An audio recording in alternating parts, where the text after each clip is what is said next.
All right, Mimi, thank you for the update. Well, here at 5:03, we want to take you live to the U.S. Capitol Rotunda this morning, where people have about 2 more hours to pay their final respects to former President George H.W. Bush. Now, big crowds are there already all night long. So later this morning, his body will be moved for his first funeral in D.C. Alyssa Raymond is here now to explain what we can expect today. A lot of good memories from people today. A lot. And today, President Trump declared today a national day of mourning to honor former President George H.W. Bush. The president also ordered that flags be flown at half-staff until December 30th. Now, here's a look at the scheduled plans for the rest of today. The public is invited to pay their respects until 7 o'clock this morning. Then, Bush's body is expected to leave the Capitol around 10 o'clock. A service then will be at Washington National Cathedral in Northwest D.C. That's set to begin at 11. Following a departure ceremony, Bush's remains will be flown from Joint Base Andrews to Houston, Texas for final services. And then those final services are scheduled for 10 tomorrow morning. After Thursday's funeral, a train will take Bush's remains to Texas A&M, and he'll be buried at his presidential library.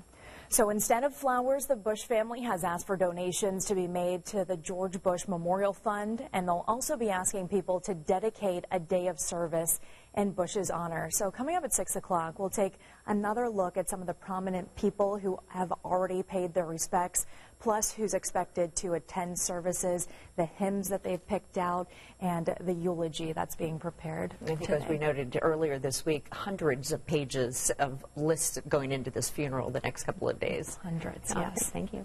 All right, well, as Alyssa mentioned, in honor of the former president, today is a national day of mourning. That means many government offices will be closed, so don't plan on visiting a post office today. NASDAQ and the New York Stock Exchange will also be closed. Yeah, and in Texas, all state offices will be closed. After today's service, like Alyssa mentioned, there's another funeral in Texas tomorrow.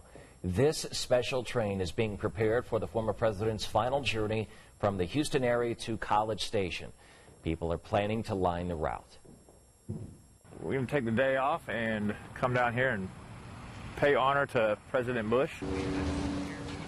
The final stop is the George H.W. Bush Library and Museum there at Texas A&M and College Station. The former president will be buried beside his wife Barbara and their daughter Robin. Flowers have been replanted and the area has been cleaned up, so it'll be in the best shape by the time the president's body arrives. We'll, of course, continue to share memories of the former president throughout sunrise, and at 5:30, the special tributes planned today and some of the big moments from the viewing yesterday. Well, the developing story